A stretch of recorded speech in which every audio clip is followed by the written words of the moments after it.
पुण्यामध्ये जोरदार पाऊस सुरू आहे आणि त्यामुळे अनेक भागांमध्ये आता पाणी शिरलेलं पाहायला मिळतंय। पुण्यामध्ये तुफान पाऊस होतोय। आपल्यासोबत फोनलाईनवरून मुख्यमंत्री एकनाथ शिंदे हे जोडलेले आहेत।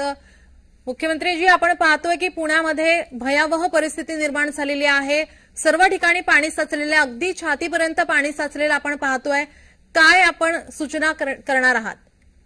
मी सकाळपासूनच पुणे कलेक्टर, पुणे आणि पिंपरी चिंचवड म्युनिसिपल कमिशनर, त्याचबरोबर एनडीआरएफ, स्टेट डिझास्टर मॅनेजमेंट आणि आर्मीचे लेफ्टनंट जे मेजर जनरल वीर म्हणून आहेत, कर्नल संदीप आहेत, त्यांच्याशी बोललोय। त्यांची टीम मी सांगितले अलर्ट ठेवा, रवाना करा।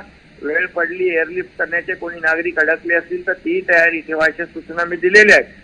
आणि सगळ्या नागरिकांनी देखील सुरक्षित स्थळी शिफ्ट होण्याची आवश्यकता आहे आणि प्रशासनाला सहकार्य करण्याची आवश्यकता आहे।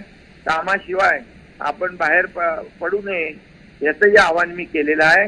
जिथे सुरक्षित आहे तिथे थांबणं, तिथे सुरक्षित नाही तिथे सुरक्षित स्थळी शिफ्ट होणं, प्रशासनाला सहकार्य करणं, या सूचना मी दिलेल्या आहेत। आणि नागरिकांना देखील आवाहन करतो की प्रशासन आपण घाबरून जाऊ नका।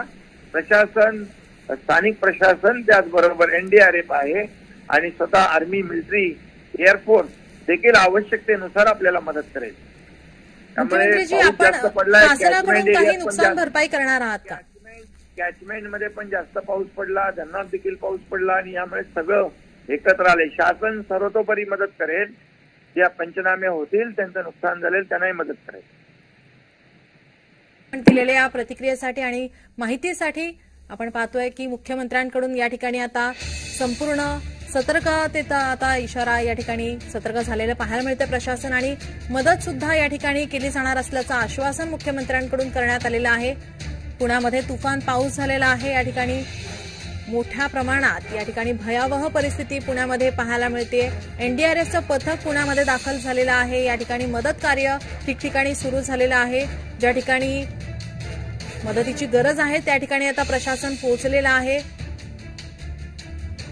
त्याचप्रमाणे आता प्रशासनाकडून शाळांना सुट्टी जाहीर करण्यात आलेली आहे। विद्यार्थ्यांचं नुकसान होऊ नये, या ठिकाणी विद्यार्थी अडकू नये यासाठी पूर्णतः काळजी घेण्यात आलेली आहे। पुण्यामध्ये रात्रभरापासून तुफान पाऊस झालेला आहे आणि आता सकाळपासून पावसाची संततधार ही कायम आहे। धरण क्षेत्रामध्ये पाणी साठ्यात वाढ झालेली आहे आणि त्यामुळेच आज संपूर्ण परिसरामध्ये पुण्यामध्ये अनेक भागांमध्ये पाणी साचलेलं पाहायला मिळतंय।